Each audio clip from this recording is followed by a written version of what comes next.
It's your host, Soy vuestro presentador Danny Haifong. Hoy me acompaña el exanalista de la CIA, comentarista geopolítico y analista, Larry Johnson. Larry, me alegra verte de nuevo.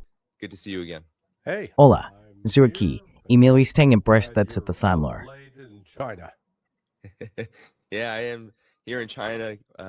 Sí, estoy aquí en China y me alegra mucho volver a hablar contigo. Larry, creo que quería empezar por todo lo que ha pasado en el último día o dos con la guerra con Irán. Está siendo bastante confuso. Quizá podrías empezar explicando en qué punto estamos, porque ahora mismo Trump acaba de decir que Estados Unidos controla el estrecho de Hormuz. Parece que abordaron otro barco, pero al mismo tiempo están saliendo muchos datos sobre Irán y la cantidad de petróleo que realmente está consiguiendo exportar. Es bastante no solo por el estrecho de Hormuz, sino también hacia el mercado global. Y claro, tenemos todo esto del alto el fuego de 3 a 5 días, que si vamos a llegar a un acuerdo, y luego de repente que esto podría alargarse indefinidamente. ¿Qué está pasando, Larry, con esta guerra? Da la impresión de que Donald Trump se ha metido en un callejón sin salida con esto, y también Estados Unidos. Pero me interesa saber cuál es tu valoración de la situación hasta ahora. What your assessment is of the situation so far? Yeah, no, I agree with you. Trump is trapped. No, estoy de acuerdo contigo. Trump está atrapado y está creando ese meme del taco de Trump siempre se echa atrás, que se está volviendo bastante conocido y extendido. Mira, la fecha límite era el martes y los iraníes habían presentado a Estados Unidos unos puntos muy concretos y precisos sobre lo que querían y sobre lo que estaban dispuestos a negociar. Pero Estados Unidos se negó a aceptarlos e impuso nuevas condiciones por su cuenta. Y para Irán, el punto de ruptura fue que se suponía que las sanciones debían levantarse y que no debía haber un bloqueo. Pero Trump insistió en que siguieran adelante con el bloqueo. Así que Irán dijo, de acuerdo, no vamos a presentarnos, no vamos a participar. Iran said, okay, we're not showing up. We're not going to participate. That then led Trump to Eso llevó a Trump, cuando ya estaba claro que no iban a presentarse, que no respondían a los mensajes desesperados de Estados Unidos. Ya sabes, mandaban un mensaje a los pakistaníes, llamaban a los pakistaníes. ¿Han contestado ya? Era un poco como un adolescente que está enamorado de una chica, pero no puede hablar con ella directamente. Y siempre va a través de un amigo preguntando, ¿ha dicho algo de mí? ¿Ha hablado de mí? Así que Trump decidió entonces ampliar el alto el fuego, con el pretexto de que había una gran división dentro del liderazgo iraní y con la excusa de que los iraníes no habían presentado un plan concreto. Ya sabes, las dos cosas son falsas.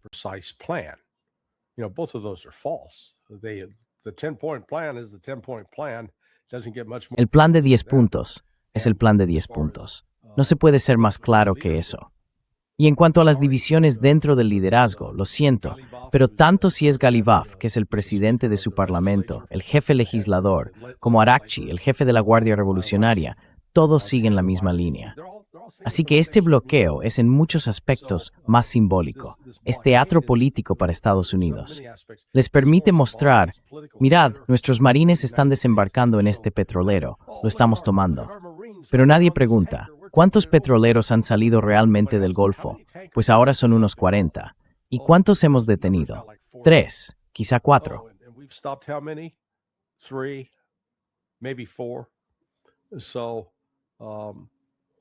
Así que primero, Estados Unidos no tiene suficientes barcos en la zona como para hacer un bloqueo completo. Y segundo, tienen que hacerlo en el Océano Índico, no cerca del estrecho de Hormuz, porque podrían ser alcanzados por misiles iraníes. Así que, ya sabes, Irán va a seguir actuando en este contexto. Pero aún así, los responsables políticos y Trump están recibiendo un montón de mentiras.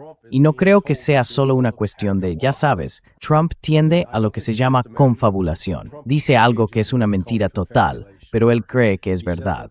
Pero otros en su administración parecen estar recibiendo el mismo tipo de disparates.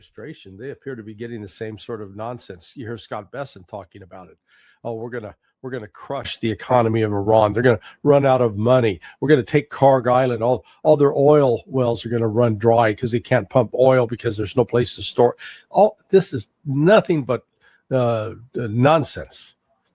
And but the U.S. believes it, and they're hoping that somehow this so-called blockade is going to compel Iran to make concessions or surrender or change leadership or, o a que ocurra algo mágico.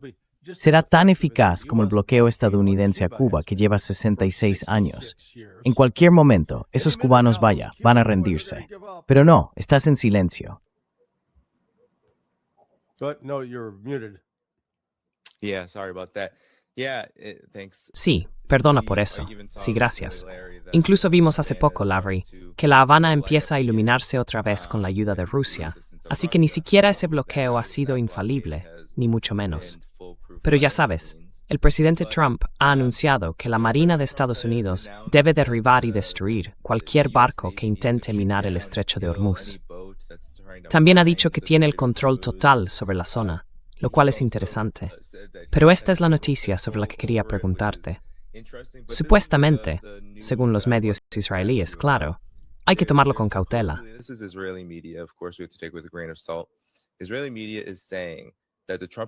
Los medios israelíes dicen que la administración Trump ha definido sus próximos pasos en la guerra si no se reanudan las negociaciones. Que una vez que expire el alto el fuego prolongado, Estados Unidos lanzaría una operación militar. Y esto es lo que me parece realmente sorprendente. Se describe como más intensa que los ataques anteriores, con una campaña que se espera que dure varios días antes de concluir. ¿Qué opinas de esto?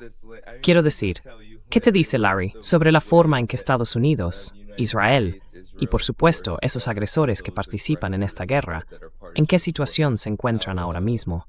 Es algo muy extraño que se haya filtrado al público. Pero, ¿cuál es tu opinión sobre ello?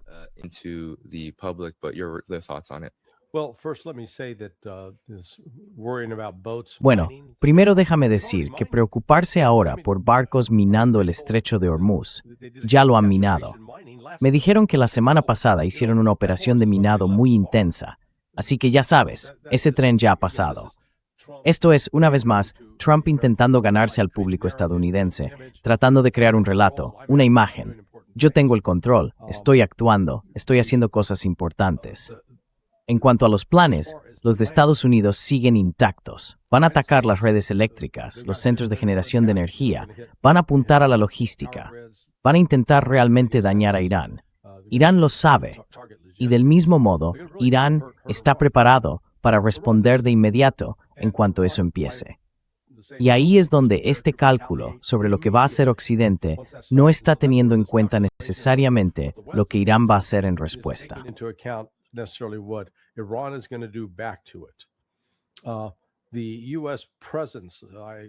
Anoche escribí un artículo en el que explicaba que hay al menos 15 bases, instalaciones donde han operado tropas estadounidenses.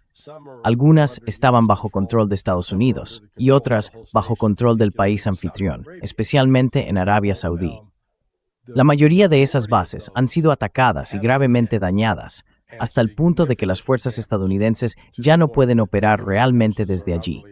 Creo que en la próxima ofensiva las eliminarán por completo. El objetivo de Irán es asegurarse de que Estados Unidos no vuelva a atacarlo.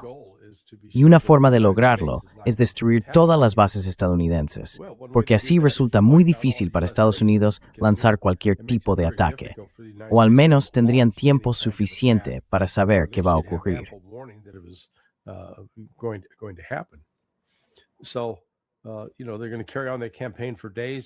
Ya sabes, van a seguir con su campaña durante días. ¿Y luego qué? ¿Esperan que Irán suplique, por favor, parad, no aguantamos más el dolor? Mira lo que soportaron los japoneses durante la Segunda Guerra Mundial. Sufrieron muchísimo más dolor y destrucción. Y solo cuando los rusos, o mejor dicho, la entonces Unión Soviética, entraron en la guerra, decidieron decir, de acuerdo, nos rendimos, nos damos por vencidos. Así que esto es, ya sabes, mientras llevan a cabo acciones militares sin sentido, aunque dañinas porque cuestan vidas y hieren a personas, la economía mundial, la situación de la economía global, va a peor. Por curiosidad, ¿cuándo compraste tus billetes de avión para ir a China? When did you buy your plane tickets to go to China? Oh, I actually bought them. De hecho, los compré bastante antes del 28 de febrero, así que no sufrí las enormes subidas de precios que ahora son muy evidentes cuando intentas volar a cualquier sitio. Very obvious now. Yeah. Trying to fly anywhere. Yeah, the prices, my understanding, have tripled. Sí, los precios, por lo que tengo entendido, se han triplicado o incluso cuadruplicado. Así que ya sabes, esos efectos van a seguir. Los países que dependen de las importaciones de petróleo, ya no hay petróleo que importar. Eso se ha cortado en gran medida, o lo poco que queda va a costar hasta $150 o $200 el barril.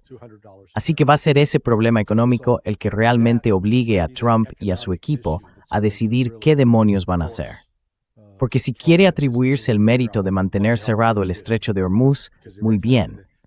Pero estás privando al mundo del 20% de su petróleo, del 35% de su fertilizante, del 25% de su gas natural licuado, y Dios sabrá cuánto de su helio. Liquid natural gas, and God knows how much of it's helium. Well, Larry, the reports are in that Iran Bueno, Larry, is los informes dicen que Irán está empezando a, ya sabes, acumular y consolidar, reunir esas herramientas que ha estado poniendo en marcha y que ahora las está reuniendo para, digamos, utilizarlas. Y quiero preguntarte sobre la estrategia general de Irán en torno al estrecho de Hormuz, porque creo que desde Estados Unidos, desde los medios occidentales, hay muchas ideas equivocadas sobre lo que Irán está haciendo realmente y sobre cómo lo ha hecho. Y me parece que me parece muy relevante que toda la guerra parece girar en torno a esa vía marítima. is centered on this waterway, it seems like, and the Trump administration is claiming. Y la administración Trump afirma que no solo Estados Unidos tiene ahora el control, sino que el liderazgo iraní está completamente desorganizado y no sabe lo que hace. Por eso dicen, va a pasar un tiempo antes de que se produzcan unas verdaderas conversaciones de paz, algo realmente significativo. Así que, ¿cuál es tu opinión sobre la estrategia real de Irán en este momento? Teniendo en cuenta que no ha cedido y que ahora está recaudando los peajes de forma importante. Supongo que eso va a tener un impacto. ¿Pero qué opinas tú? Is likely to have an impact, I'm guessing, but what's your thoughts? Well, yeah, actually, the Strait of Hormuz is. Bueno, sí. En realidad, el estrecho de Hormuz es bastante único si lo miras en el contexto global. He oído a otros, como el profesor Jiang o Gordon Chang, decir cosas como que China podría hacer lo mismo en el estrecho de Malaca. Pero eso demuestra que no lo entienden. Porque Irán, aunque no tuviera ni un solo barco, ni un solo dron submarino, ni personal desplegado en la costa, aún podría cerrar el estrecho de Hormuz. Tienen misiles balísticos de corto alcance, misiles de crucero de defensa costera y drones. Y lo único que tendrían que hacer es decir, está cerrado. Si intentas pasar, te atacamos. Y ahí es cuando dices, vale, esto hay que resolverlo por la vía militar. That's where you say, well, we've got to solve this militarily. Good luck with that. Because the only way you could really solve that militarily. Buena suerte con eso, porque la única forma de resolverlo, realmente por la vía militar, sería desplegar una fuerza terrestre que desembarque y avance unos 100-200 kilómetros hacia el interior. Algunas de esas misiones tienen ese alcance, o incluso más. Así que, si de verdad quieres controlarlo y eliminar ese tipo de amenaza, mira, hace 20, bueno, por Dios, ya 40 años, durante la guerra de Irak contra Irán, una guerra patrocinada, financiada y apoyada por Estados Unidos, los iraníes intentaron minar el Golfo Pérsico y el estrecho de Hormuz. En aquel momento, los dragaminas estadounidenses podían pasar, limpiar las minas, porque no existía el peligro de que les atacaran con un dron, un misil de crucero o un misil balístico de corto alcance. Irán no tenía eso en su arsenal. No tenía esa capacidad. Didn't have that capability. Well, they do now. And Trump was just out claiming that, Bueno, ahora sí. Y Trump acaba de decir que todos los dragaminas estadounidenses están operando en el estrecho de Hormuz. No, no es cierto. Es simplemente una mentira. Quiero decir, por Dios, el hombre no puede parar. Y algunos lo atribuyen, ya sabes, a la demencia del lóbulo prefrontal. No soy médico, pero sí veo síntomas de un comportamiento muy raro, muy extraño, en cómo habla y en lo que dice y todo eso. Así que el estrecho de Hormuz está cerrado. Y creo que Irán, cuando lo cerró por primera vez, no había pensado realmente toda la estrategia, no lo había planificado del todo. Creo que se les ha ido desarrollando la idea como diciendo, oye, tenemos al mundo cogido por el cuello. We got the world in a chokehold. And so trying to figure out the policy. Así que intentando entender la política. Y creo que parte de esa política es algo así como, oye, si estás en el programa de amigos y familiares, ya sabes, no vas a pagar tanto y tu barco puede entrar y salir sin problema. Pero si no estás en ese programa, vas a pagar una tarifa alta y la vas a pagar en yuanes chinos, no en dólares estadounidenses. Esto ha trastocado también el mundo financiero internacional, así que todo el peso y las consecuencias de este acto de cerrar el estrecho de Hormuz. Bueno, ya sabes, estamos en la 8ª semana. A ver, tenemos 23 y 31, esos son 54 y 50.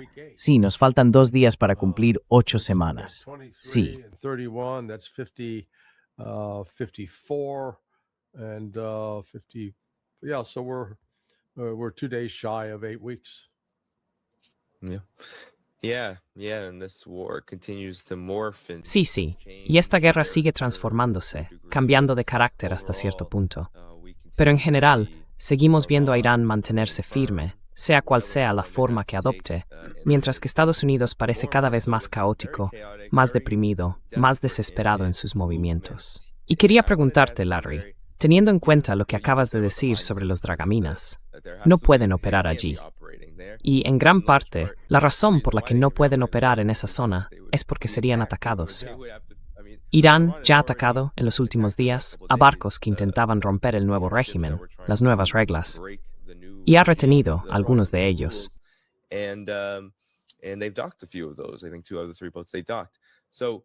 Creo que 2 de los 3 barcos atracaron. Hay un informe, Larry, en CBS News, no sé si lo has visto, que dice que el ejército de Irán es más capaz de lo que la administración Trump reconoce públicamente. Las fuentes que citan afirman que el 60% del brazo naval de la Guardia Revolucionaria sigue operativo. Así que es CBS News quien está hablando de esto.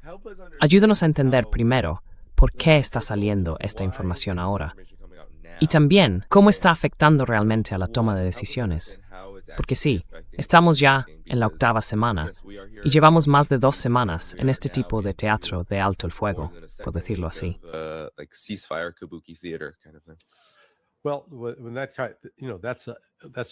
Bueno, eso es una filtración de información del gobierno, es una filtración de inteligencia. Y eso demuestra que hay personas, ya sea dentro del ámbito político, con acceso a esa información, o dentro de la propia comunidad de inteligencia, que quieren que esos datos salgan a la luz. Y lo hacen para empezar a construir otra narrativa. Ya sabes, eso es algo que se ha hecho en Washington desde hace mucho tiempo. Cuando hay desacuerdos sobre políticas, se filtra información clasificada para intentar cambiar la perspectiva. Pero la cantidad de mentiras y de autoengaño que hay en Washington es sinceramente asombrosa.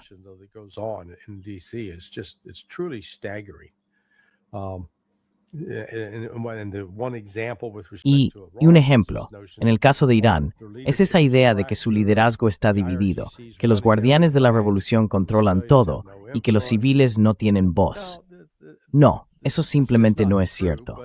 Pero Occidente difunde esa versión, supongo que para justificar que no se logra avanzar en nada, sin reconocer que la verdadera razón es que no estamos dispuestos a hacer concesiones que tengan sentido.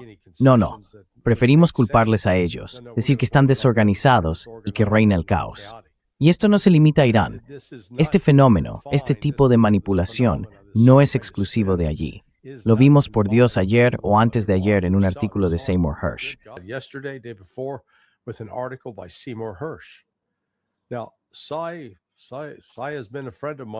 Sí ha sido amigo mío, madre mía, desde hace ya 43 años. Y últimamente no está muy contento conmigo porque he criticado sus artículos. Sus artículos son una auténtica basura. En el último, dice que el ejército ruso es incompetente y que no ha avanzado nada en 2 años. Y uno se queda pensando, ¿cómo? Bueno, han ido muy despacio.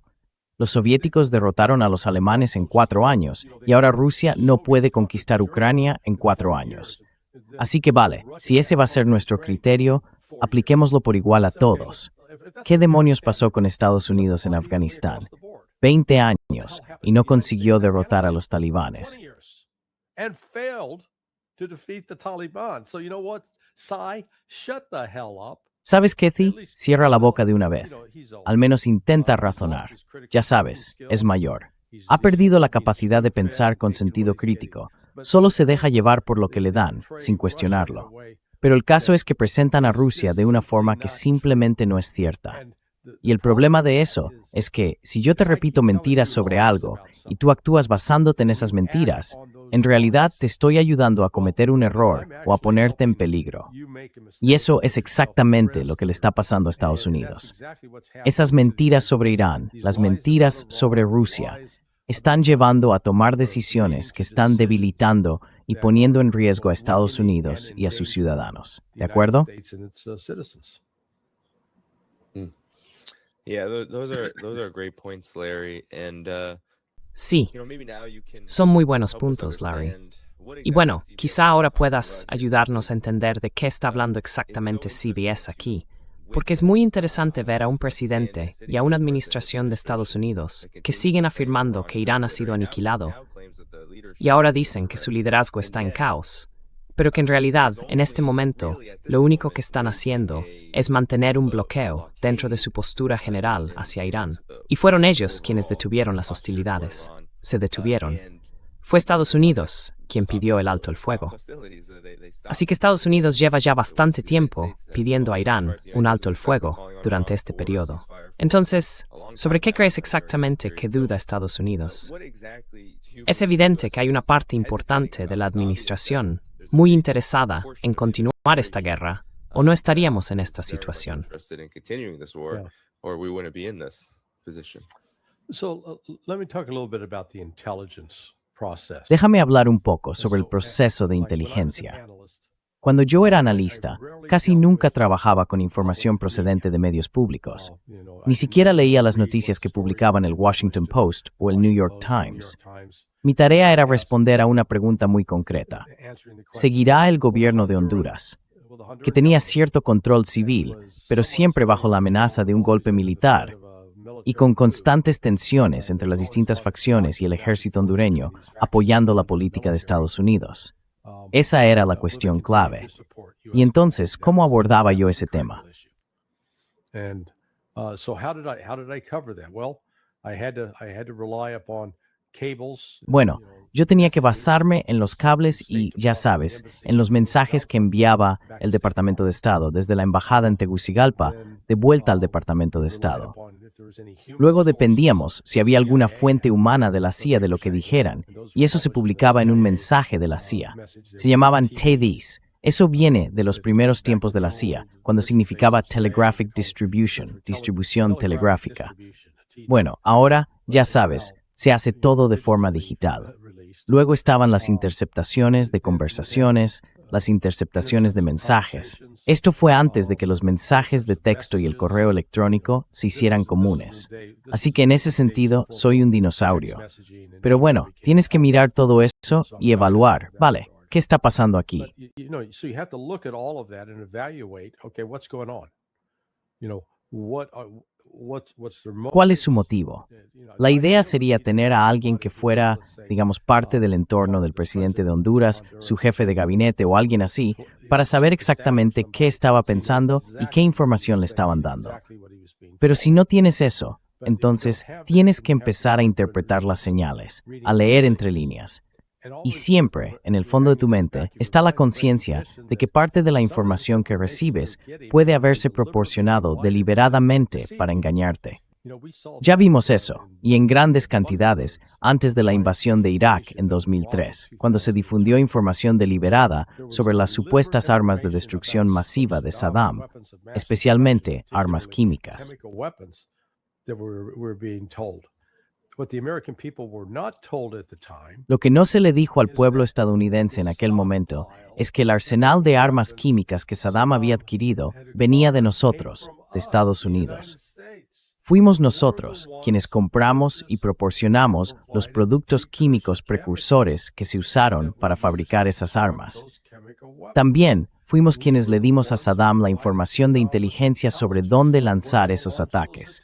Así que sabíamos mucho más de lo que se estaba contando, pero creamos en una pública falsa. Yor, nancy septustes percent, aramsnes de timsurams lo corres en Windinas. how do we know what's going on within the Iranian leadership? Well, ideally, we'd have intelligence assets on the Bueno, inside. en un mundo ideal tendríamos agentes de inteligencia dentro, pero no los tenemos. Otherwise, we wouldn't Estoy be saying that 100% convencido de que no los tenemos. Si los tuviéramos, no estaríamos diciendo ni haciendo cosas tan absurdas. reporting. Así que dependemos de lo que se llama informes de enlace. Eso significa que recibimos información de los israelíes. Y los israelíes no paran de decir, tenemos una fuente excelente, sabemos exactamente lo que está pasando. Nos dan esa información. ¿Y quiénes somos nosotros para discutir con los israelíes? ¿No? Así es como se puede manipular el proceso de inteligencia para obtener un resultado concreto. Un país como Israel puede manipularlo y Estados Unidos seguirle el juego. Así que, en lo que a mí respecta, lo único que puedo hacer es basarme en las declaraciones públicas. Por eso miro qué dice el presidente civil. So I look at what is the civilian president? What's Pezeshkian saying? What is the foreign minister Iraqi? ¿Qué está diciendo Pezeshkian? What's the head of the ¿Qué dice el IRGC ministro de saying? Exteriores, What's the Arashi? head of the legislature ¿Qué dice el jefe de la Guardia Revolucionaria? saying? ¿Y qué dice el presidente del Parlamento?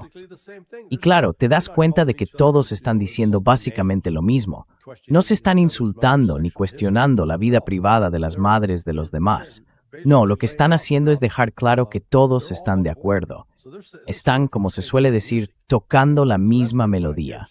Por eso, cuando oigo a Trump decir algo así, eso me indica que o bien es lo que él quiere creer y se lo está inventando, o bien han estado recibiendo información de inteligencia sobre Irán, quiero decir, procedente de Israel, que dibuja ese panorama y se lo están creyendo. Larry, ¿por qué Trump? ¿Podemos parar un segundo? Larry, why is Trump? Can we pause just for a second? Sí, sí, sí. Mi jefe me está llamando. All right. Yeah, while Larry's doing that, Vale, vale. Sí, mientras Larry se encarga de eso, quiero hablar de algo que parece, sinceramente, una especie de teatro del alto el fuego, con todo tipo de mensajes contradictorios que vienen del propio Trump y de su administración. Me refiero a qué tipo de plazo se está imponiendo ahora a Irán para resolver este conflicto y retomar las conversaciones de paz. Primero, Larry, o al menos hace poco, se hablaba de entre 3 y 5 días. Y luego hoy, Caroline Leavitt ha salido diciendo, no hay ningún plazo, ningún calendario, lo que puede significar varias cosas. Y ahora, con este informe de que Estados Unidos planea ataques si Irán no vuelve a la mesa de negociación, bueno, eso también puede interpretarse de distintas maneras.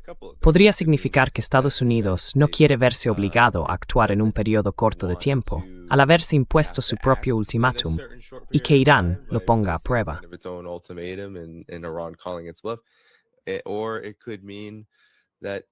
O puede que signifique que en realidad esta guerra parece ser una de esas que Estados Unidos de verdad quiere terminar, de la que quiere salir, pero no puede. ¿Qué opinas de este cambio de 3 a 5 días? Y esto viene ocurriendo desde que se fijó la primera tregua, justo antes de que expirara. Hubo todo un espectáculo con aquello de si Vance iba a ir a Islamabad, que si iba, que si al final no fue. Y ahora tenemos a Trump diciendo que todo va bien, que van a hablar con Irán muy pronto y que todo va a salir genial. Pero luego está Caroline Leavitt diciendo que no, que esto podría alargarse mucho tiempo, ya sea porque no queremos actuar de inmediato o porque quizá quieren prolongar la guerra durante bastante más. Es difícil saber cuál de las dos cosas es. ¿Qué piensas tú de todo esto? Well, again, it's just a simple matter of sitting down and Bueno, una vez más, se trata simplemente de sentarse y pensar con calma y de forma crítica sobre lo que está pasando. Hacerse unas cuantas preguntas. ¿Qué país a los 10 días de empezar la guerra estaba pidiendo un alto el fuego? ¿Era Irán, era Israel o eran los Estados Unidos? Y en este caso fueron los Estados Unidos, y lo han sido desde el principio. No hemos visto ni una sola señal de que Irán dijera, Dios mío, no podemos soportar más el dolor. De hecho, lo que vemos es justo lo contrario. Gente saliendo cada noche a las calles de Teherán y de otras ciudades iraníes para apoyar al gobierno. De hecho, cuando terminó el alto el fuego, estaban eufóricos. Los iraníes estaban eufóricos.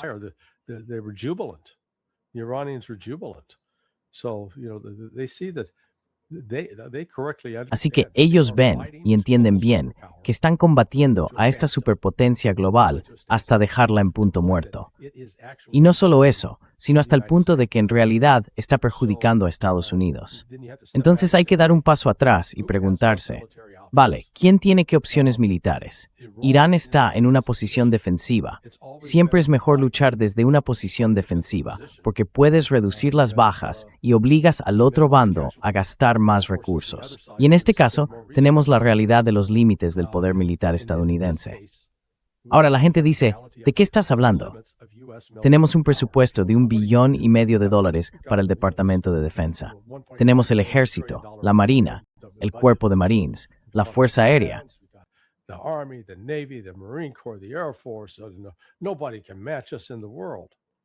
Nadie puede igualarnos en el mundo. No se trata de lo cara que sea tu Fuerza Armada, ni de lo grande que sea nuestro ejército, ni de cuánto dinero hayas gastado en él.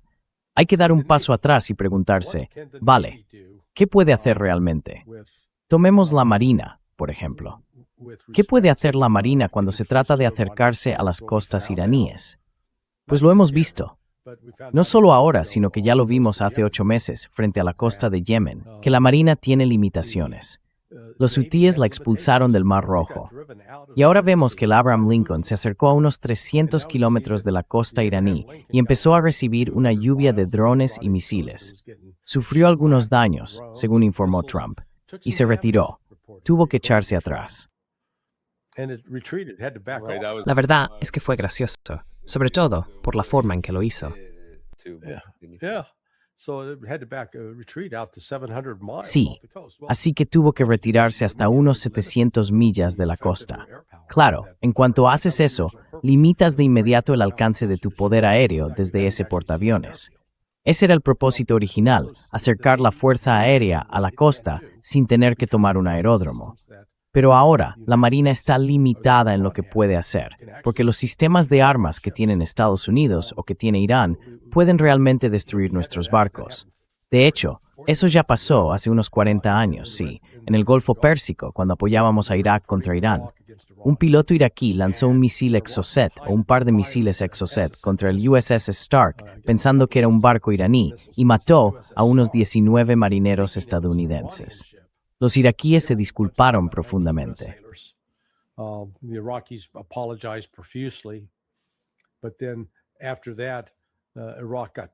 Pero después de eso, Irak se enfadó con la CIA, porque la CIA también estaba proporcionando armas a Irán durante todo el asunto de Irán-Contra. Así que insistieron en que a partir de entonces solo tratarían con personal militar estadounidense para la entrega de información de inteligencia. Y ahí es donde entró mi amigo y ya fallecido mentor, Pat Lyon.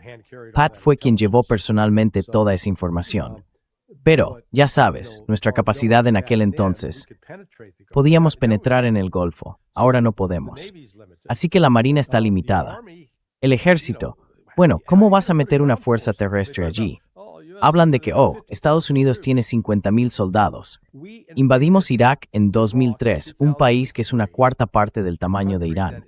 Hay que entenderlo bien, una cuarta parte. Y teníamos 165,000 soldados.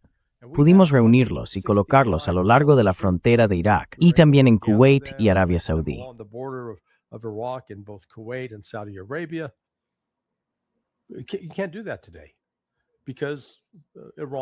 Hoy no se puede hacer eso, porque Irán tiene algo llamado misiles balísticos, misiles de crucero y drones, que pueden arrasar cualquier concentración de tropas. Así que, el punto es que ahora nos enfrentamos a los límites del poder militar de Estados Unidos. Lo único que podemos hacer es lanzar bombas, y eso, sinceramente, no es tan devastador como nos gusta creer. En lugar de eso, Trump está montando todas estas oportunidades para hacerse fotos. Lo importante es vender la imagen al público estadounidense. Es como decir, mirad, estamos siendo realmente eficaces aquí. Pero en realidad me están llegando memes de militares en activo, muy graciosos, pero nada halagadores. De hecho, el último muestra a 2 soldados iraquíes con un dibujo, y uno de ellos tiene la mano en el hombro de Donald Trump y le dice, no vamos a reabrir nada, colega. Exacto. We aren't reopening shit, bro. Right. I saw that one. That's a Yeah. great one. ¿Vi ese? Sí, lo vi. Es muy bueno. Bueno, a ver, ¿por dónde seguir? Quería saber tu opinión sobre esto, porque me lleva preocupando bastante. Ya sabes, se ha hablado mucho del George, el próximo portaaviones. ¿Cómo era? ¿Es el último? No lo sé. Pero otro portaaviones se dirige a la región. Y muchos informes dicen, Larry, que eso significará que el George W. Bush, el Abraham Lincoln y el Gerald Ford estarán todos en la zona y operativos. Pero la última vez que lo comprobé, tenía entendido que el Gerald Ford no estaba activo ahora mismo, por las grandes reparaciones que necesita. Así que, ¿qué diferencia supone enviar ahora el George W. Bush a la región, si es que supone alguna?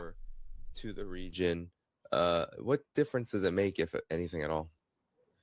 Little. I mean, it's more symbolic for us. Poco.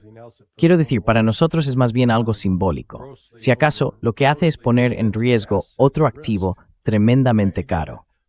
De nuevo, sería distinto si esos portaaviones pudieran acercarse, ya sabes, a unos 160 kilómetros de la costa iraquí, de la costa iraní.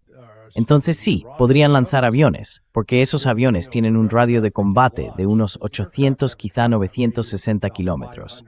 Así que, si vuelan unos 160 hacia afuera, eso significa que pueden internarse otros 320 kilómetros tierra adentro, y después tienen que darse la vuelta y regresar para poder alcanzar el barco o repostar.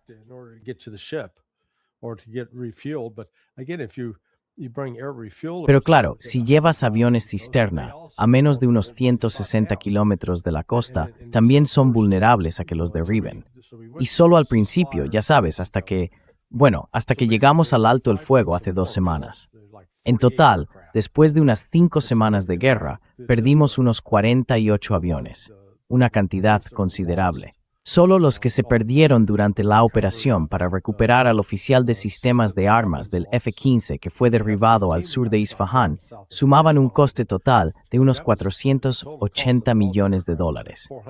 Así que en conjunto, estamos hablando de pérdidas en aviones por valor de unos 3.000 millones de dólares. Es una cifra importante.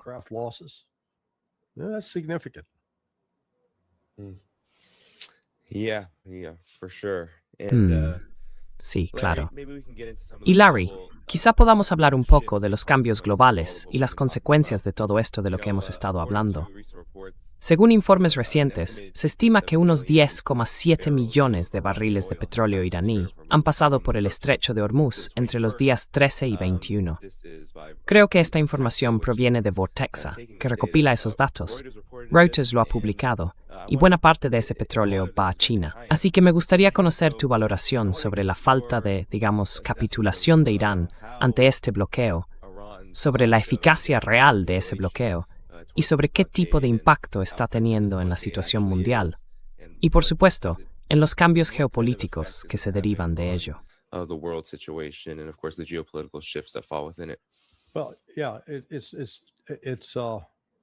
Bueno, sí, todo se remonta al bloqueo original impuesto por Irán. La interrupción. Pongamos el ejemplo de un tsunami. Sabes, la versión de Hollywood de un tsunami es alguien sentado en la playa y de repente aparece una pared de agua que se le viene encima. Pero la realidad, como vimos en Tailandia, es que empieza con toda el agua retirándose hacia el mar y parece que todo está en calma. No hay ruido, nada que te alarme. Y de pronto empieza a volver. Y cuando regresa, lo hace de entrestling,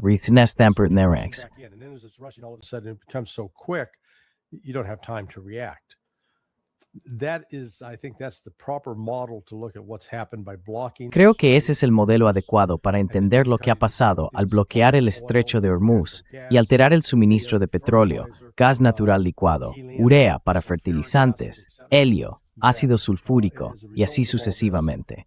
Como resultado de todo eso, la cadena de suministro, lo que ya estaba en movimiento por mar, seguía avanzando y la gente seguía recibiendo los cargamentos en los puertos. En el caso del petróleo, a menos que tuvieran un contrato firme para entregar a un precio determinado, supongo que tuvieron que pagar más. Sé que, por ejemplo, Singapur llegó a pagar unos $221 por barril en un momento dado. Pero bueno, una vez que todo eso empieza a descargarse, ya no hay barcos llenos detrás en ruta. Y ahí es donde surge el problema. Es entonces cuando empiezan las escaseces y el racionamiento. Y a partir de ahí, el efecto Stevsinier Extol de todo el suministro.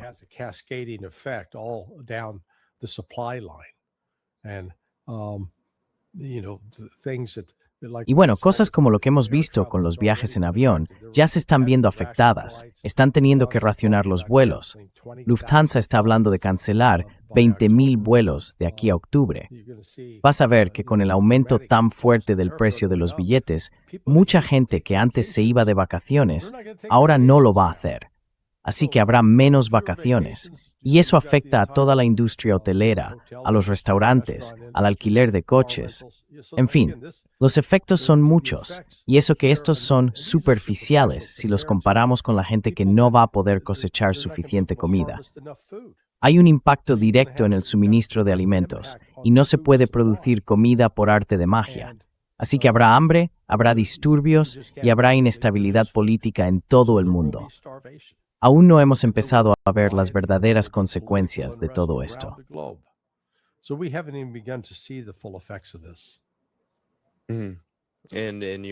Y en tu opinión, Larry, parece que gran parte de esto ya puede ser inevitable, teniendo en cuenta que lo que ocurrió no se puede deshacer.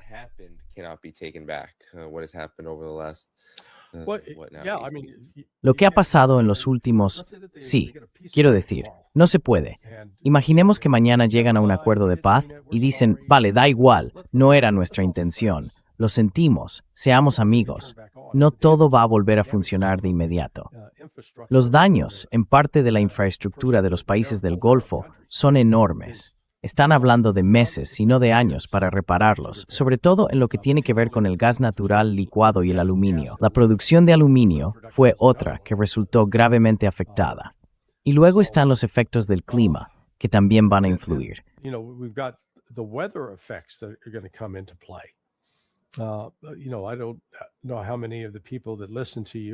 No sé cuántas de las personas que te escuchan o te ven han tenido el placer de visitar Qatar, Bahrein, Arabia Saudí o los Emiratos Árabes Unidos, pero sí, mientras estés en uno de esos edificios lujosos de Dubái, todo parece fantástico.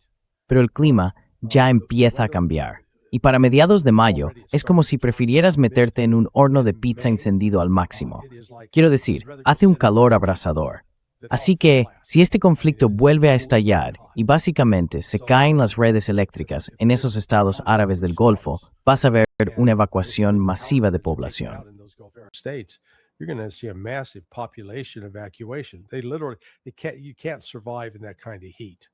No se puede sobrevivir con ese calor sin aire acondicionado y sin agua potable.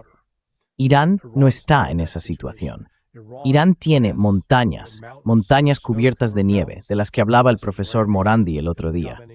Y recordarás que comentábamos la enorme escasez de agua que Irán sufría antes, que decían que iban a tener que evacuar todo el país hacia Irán. Pues eso se ha acabado. Parece que Estados Unidos podría haber intentado manipular el clima, usando siembra de nubes y otras técnicas para provocar condiciones áridas en Irán. Pero, al parecer, esos lugares han sido destruidos. ¿Y sabes qué? Ahora hay muchísima lluvia, muchísima agua en Teherán.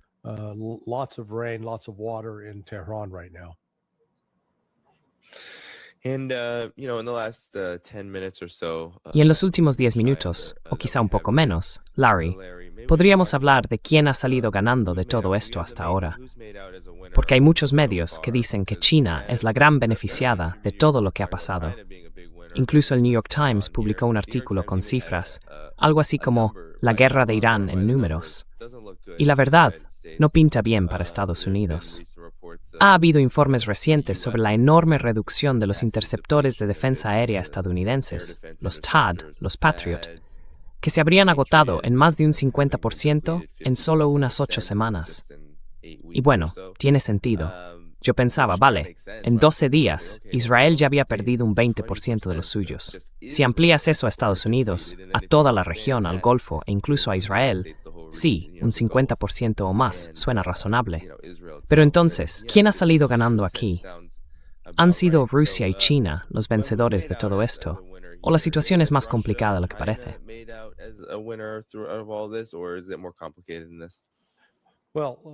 Let's start with the Donald Trump metrics. Bueno, empecemos con las métricas de Donald Trump.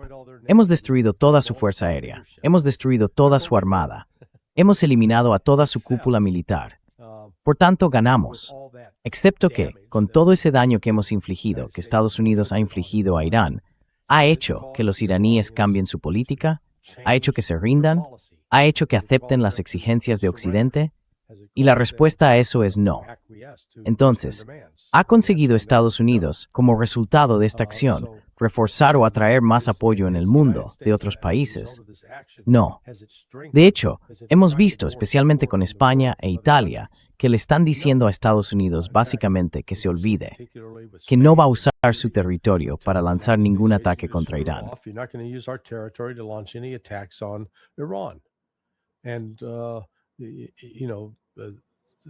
Y bueno, eso está creando, como decían en Star Wars, una alteración en la fuerza.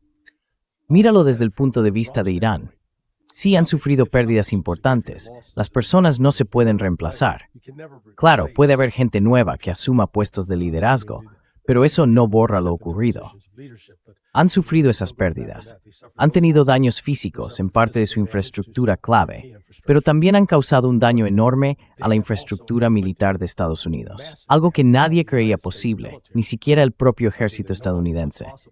Ellos daban por hecho que sus sistemas THAAD y Patriot serían suficientes para detener cualquier ataque iraní, y eso falló. Además, Irán ha agotado el sistema de defensa aérea de Israel. Ahora mismo, Israel no tiene un sistema de defensa aérea operativo, ni siquiera después de 2 semanas de pausa en los combates.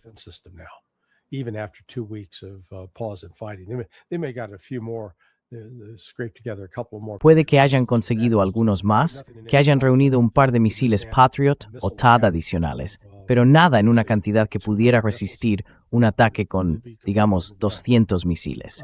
Serían completamente superados. La posición de China y la de Rusia se han fortalecido ahora en comparación con la de Estados Unidos. China, por el hecho de que antes había gente que cogía todo su dinero y lo invertía en Estados Unidos, porque decían, Dios mío, no sabemos qué va a pasar aquí, y estaban nerviosos. Ahora lo están poniendo en China. Y China está vendiendo bonos al Deutsche Bank en Alemania. Se llaman bonos Panda. Así que al final están sacando un beneficio económico de todo esto. Occidente exagera la dependencia de China del petróleo.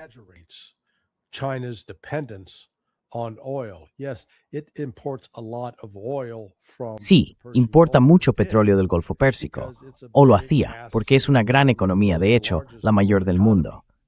Pero la última cifra que vi indicaba que en cuanto a sus necesidades energéticas totales, el petróleo solo representa un 15%. No digo que eso sea insignificante, pero no estamos hablando de una situación del tipo, si se corta el suministro, estamos perdidos. De forma parecida, Rusia, que antes, bajo el régimen de sanciones, vendía petróleo con descuento a países como la India a $47 el barril, ahora todo el mundo necesita lo que tiene, y lo vende a $97 el barril. Lo mismo ocurre con el gas natural licuado. Y además, es el mayor proveedor mundial de fertilizantes. Así que la gente tiene que ir a Rusia, por decirlo así, con el sombrero en la mano, en ese terreno. Así que sí, en cuanto a si esto fortalece a Occidente o al nuevo sur global, that's dado en cierto es matstreis en la sur global.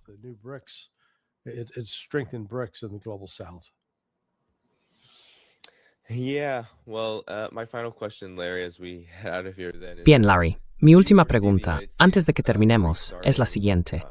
¿Crees que Estados Unidos volverá a iniciar las hostilidades, los ataques, los bombardeos contra Irán en los próximos días? Teniendo en cuenta que ahora, después de más de 5 semanas de guerra en Irán, el panorama se ve muy distinto. ¿ves posible que Estados Unidos intente volver a implicarse del mismo modo que lo hizo antes del alto el fuego? Tries to re-engage in the way that it had prior to the ceasefire. Yes, no, I think even despite what Sí, Trump's saying that- no, creo que, a pesar de lo que Trump diga en público, hay algunos movimientos desesperados por parte de Estados Unidos, entre bastidores, para intentar volver a implicar a los pakistaníes y de alguna manera conseguir que los iraníes vuelvan a la mesa de negociación. Y los iraníes han dejado claro que tienen sus exigencias. Les hemos dicho lo que queremos. Levanten el maldito bloqueo, levanten las sanciones, descongelen los activos. Para empezar, es algo que Estados Unidos podría hacer sin poner en riesgo sus intereses de seguridad nacional. Pero por el ego de Donald Trump y además por su propio deterioro mental, no creo que lo hagan. Deberían hacerlo, pero no creo que lo hagan. Si lo hicieran, sí, entonces estaríamos en el camino hacia un acuerdo negociado. Pero el daño económico ya está hecho. Su impacto completo se va a notar durante este año y el próximo. Y si no lo hacen y la guerra se reanuda, entonces rir de una depresión económica global es real. Y eso es precisamente lo que creo que nos espera. Is real, and that's what I think we'll be facing. Yeah, and recently. Sí. Y hace poco, quizá para cerrar con tus comentarios sobre esto, me preguntaron si al principio, antes de que empezara la guerra, antes de los ataques, había alguien dentro del ejército, quizá en el Pentágono, que no quisiera que esto ocurriera. Y luego, la pregunta fue, bueno, si había alguien que se opusiera, ¿no haría todo lo posible por evitar que volviera a pasar, que se reiniciara? Así que, ¿tú qué opinas? Well, So, your assessment on that. I mean, we know that Trump was warned not to do it by. Quiero decir, sabemos que a Trump le advirtieron que no lo hiciera o que le desanimaron de hacerlo. Personas como J.D. Vance, incluso John Ratcliffe, supuestamente, intervino en ese sentido y también Marco Rubio. Pero Trump lo hizo de todos modos. Así que ahora la cuestión es si Donald Trump puede dar marcha atrás y admitir que se equivocó. Lo dudo mucho. Una vez más, estamos hablando de alguien que no solo es un narcisista patológico, sino que ahora es un narcisista patológico deteriorado. Sería útil que la gente que le rodea pudiera realmente tomar el control y tomar las decisiones. Pero siendo realistas, no creo que eso vaya a pasar. Ojalá me equivoque. Ojalá me equivoque y que al final prevalezca el pragmatismo. Pero eso no siempre ha sido algo popular en Washington, D.C. A la gente no se la recompensa por ser pragmática. People don't get rewarded for being pragmatic. Yeah, and quickly. Sí, y rápidamente, antes de terminar, tenemos aquí algunos superchats. Alguien quería que te preguntara, Larry. Chili Pepper me pidió que lo hiciera. ¿Qué están diciendo los marineros de la Armada? ¿Tienes alguna información sobre eso, Larry? I don't. No, mis fuentes están en otros ámbitos. Services. Bell, Trump no puede hacer nada a menos que se libere del control sionista. Gracias, American Odysseus Court. Y luego Ibrahim Alcanza. Hola, Danny y Larry. ¿Qué probabilidad hay de que la guerra vuelva a empezar? Y acabas de responder a esa pregunta, como ha dicho Larry. Y creo que todos, aunque no todos los que están viendo esto estén de acuerdo, pensamos que hay una gran expectativa de que la forma en que Estados Unidos está actuando nos lleva hacia algún tipo de reanudación de las hostilidades en un futuro cercano.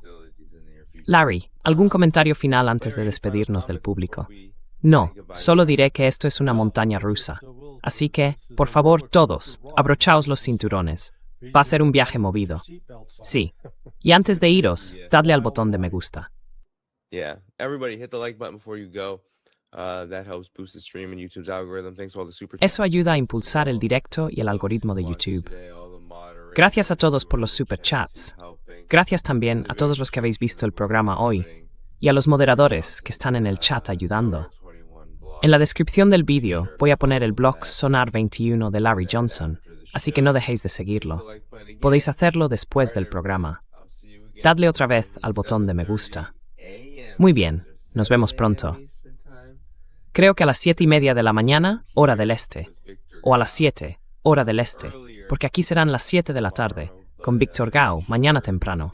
pero aseguraos de tener vuestro desayuno listo si estáis en la mañana del este, o si es más tarde, pues vuestro almuerzo, lo que toque. Muy bien, despedíos todos. Adiós. Say goodbye, everybody. See you Bye-bye. again soon. Bye-bye. Gracias, Danny. Hasta luego. Later.